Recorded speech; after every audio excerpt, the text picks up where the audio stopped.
Caitlin Clark calling out referees by name. While Stephanie White is busy scared in the press conference, oh, I don't want to say anything. Caitlin Clark saying, nope, I'm going to speak about it.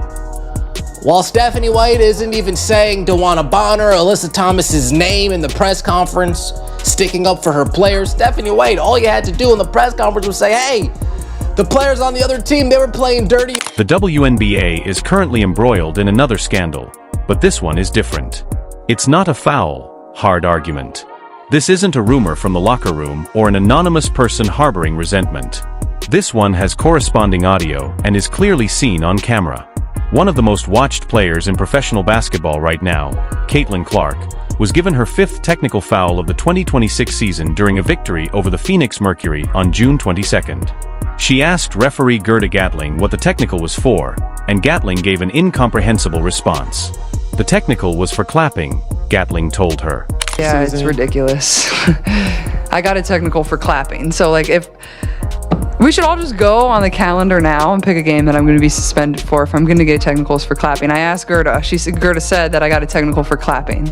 So if any technical should be taken away, it should be that one. If it's truly for clapping, that's what they said they gave it to me for was for clapping. So it's just ridiculous. I don't. On a WNBA floor, clapping your hands is now punishable due to officiating. A basketball player who just won a game and ended with 24 points and 9 assists is standing in front of a microphone and informing everyone that she is already planning her impending punishment. Where do you have to be of the 8 technical fouls? I mean, I'm going to play with emotion. I'm going to play with passion. And if they're going to give me a technical foul for clapping, then so be it. That's their choice. And the league can come back and review that play. And I'd love to hear what they say of the reasoning of why I got the technical foul in that situation and why other players on their team didn't get a technical foul in that situation. If anything, split it. Okay, fine. Everybody gets a technical foul. That wasn't how they were handed out. So I'd love to know. But obviously, that's what I went to Gerda and said. I said, why'd you give me a technical foul? She said, because I was clapping and instigating. I said, okay, then you just don't like competitive basketball. And that's just facts. That's just reality. So disappointing. This is the full picture, and it's important to view it all at once because each call could seem different on its own. 5 technical fouls in less than half a season. Don't do that. One happened amid a game sequence delay that most live analysts thought was dubious. Another happened while they were playing the Atlanta Dream.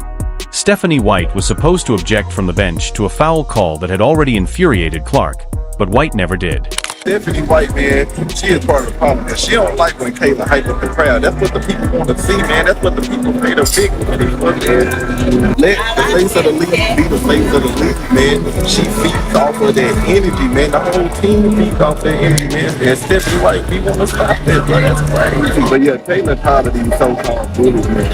And next game, y'all gotta watch AT, because she probably gonna try to hurt somebody, man. You know how they do. But anyways, man, this is our real rivalry. They keep trying to make that girl over there in Atlanta our rivalry. That is not our rivalry, man. So I'm gonna be honest, this is our real. Then there was the incident at the podium after the game, where Clark explicitly criticized referee Tyler Merck for what she believed to be improper game calling. Now let's talk about number 5. A technical foul was committed in the 4th quarter for clapping at the free throw line during an obviously emotional occasion. 5 different games, 5 different settings, and 5 whistles all pointing in the same direction. When a pattern happens so often, you stop calling it coincidental. Right now, the discussion. Caitlin Clark and her technical fouls. Caitlin Clark got 2 technical fouls, or so we thought.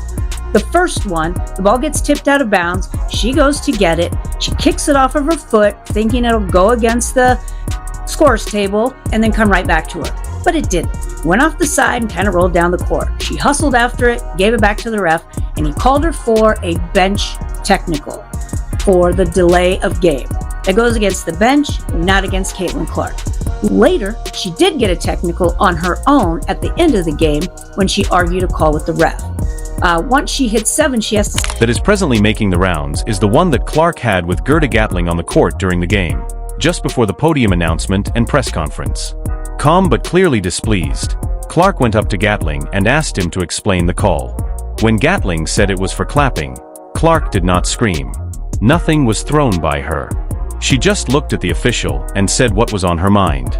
It was clapping and provoking, Gatling told her. In response, Clark argued that if cheering is offensive, the officials simply don't value competitive basketball. This is why exchange is so important. Clark was right. Loudly cheering after a foul call is not offensive.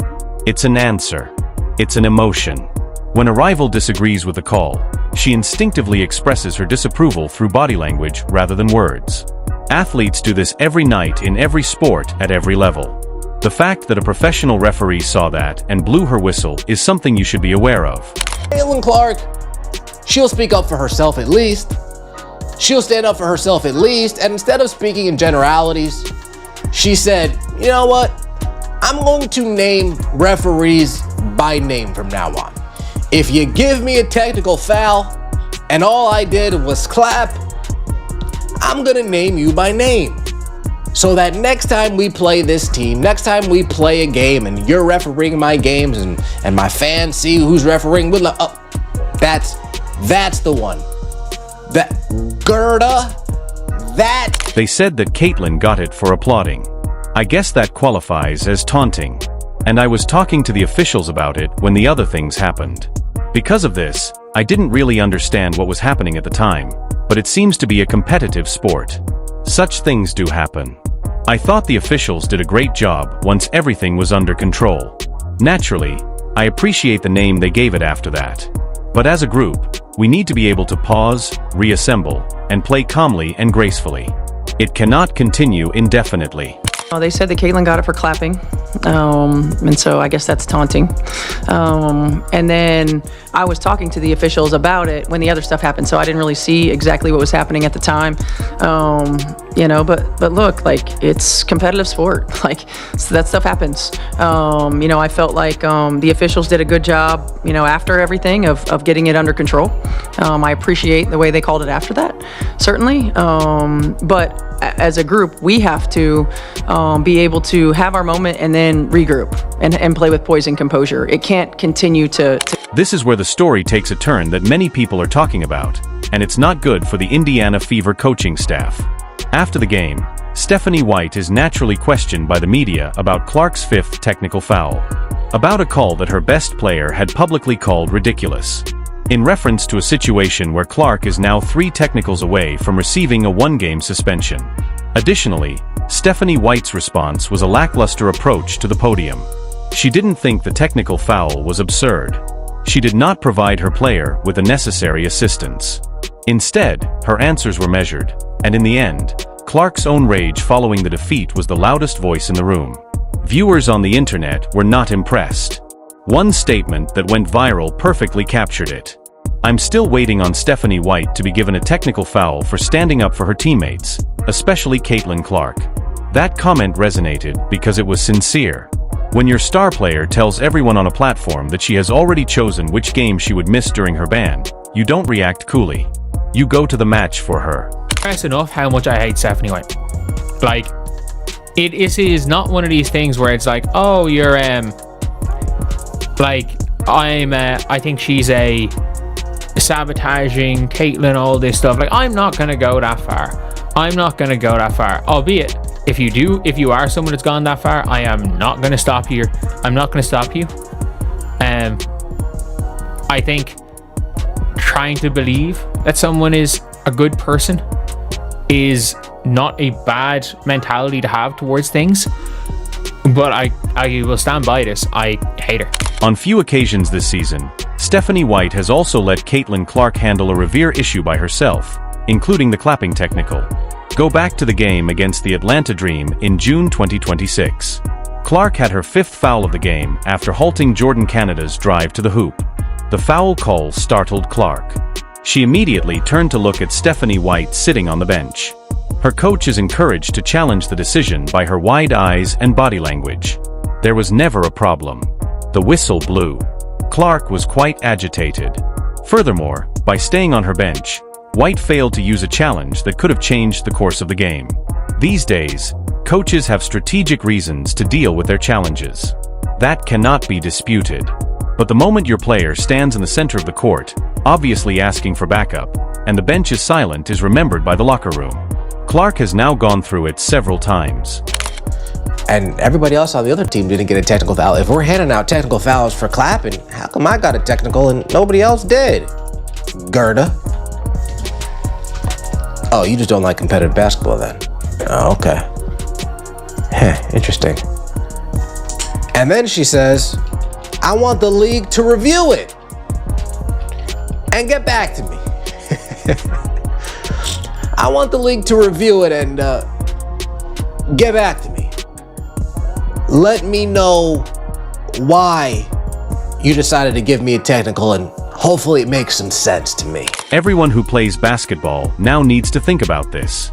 There are also two potentially dangerous responses to it. Caitlin Clark is being treated differently than every other player on the court by referee Gata Gatling and a couple of her colleagues due to a specific bias.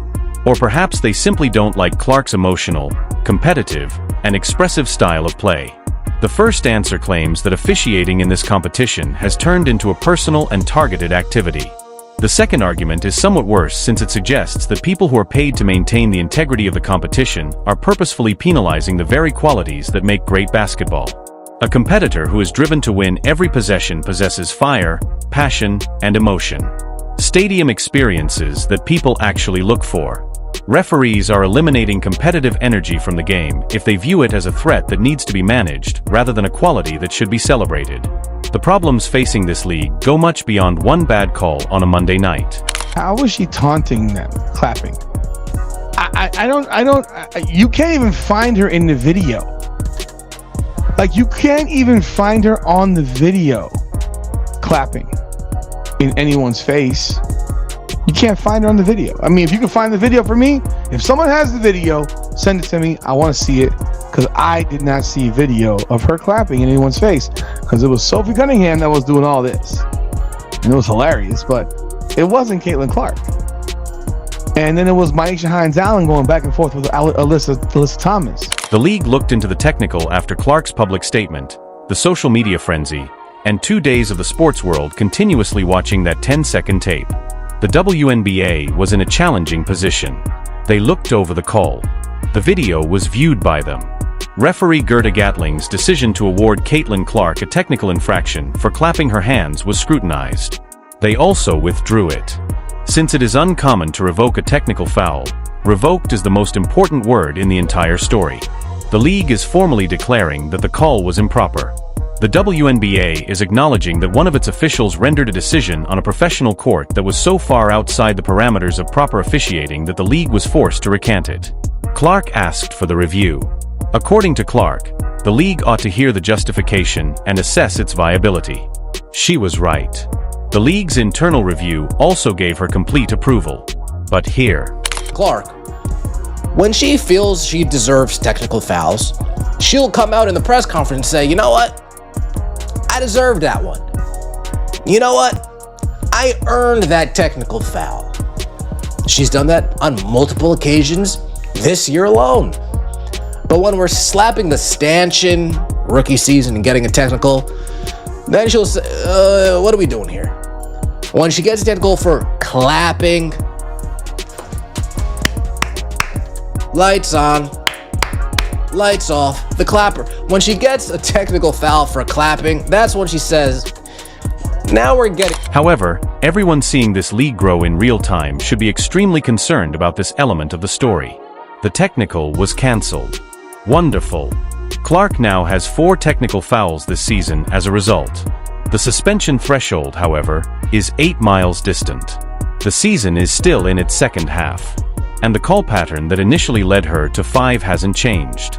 The amount allotted to fever games has not changed. When Clark claps, reacts, and shows emotion on a basketball court, she is still subject to the same expectations.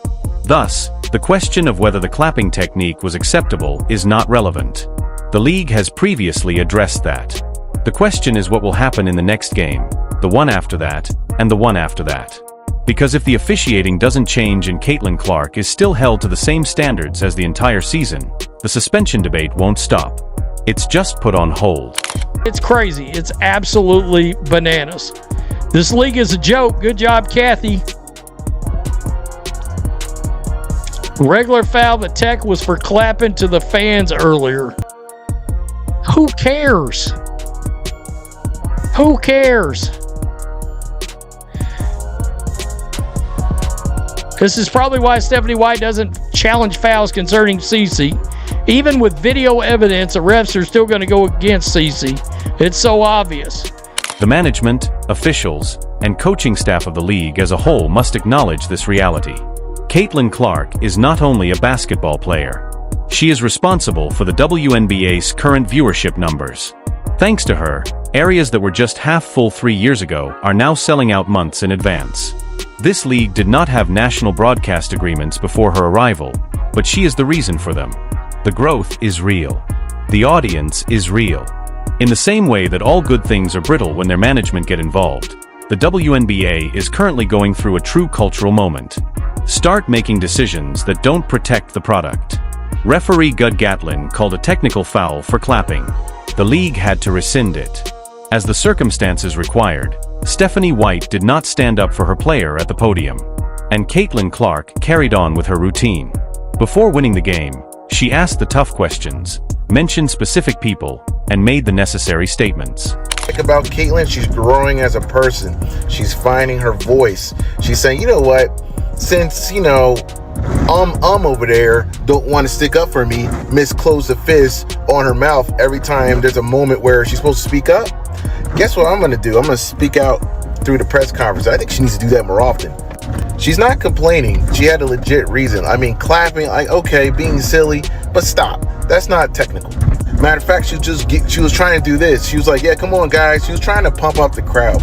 She was trying to do something positive in the moment. The storyline here is that the player who is driving the national conversation about women's basketball, filling arenas, and contributing most to the league's growth is planning her own suspension at post-game press conferences because the officiating has become so inconsistent.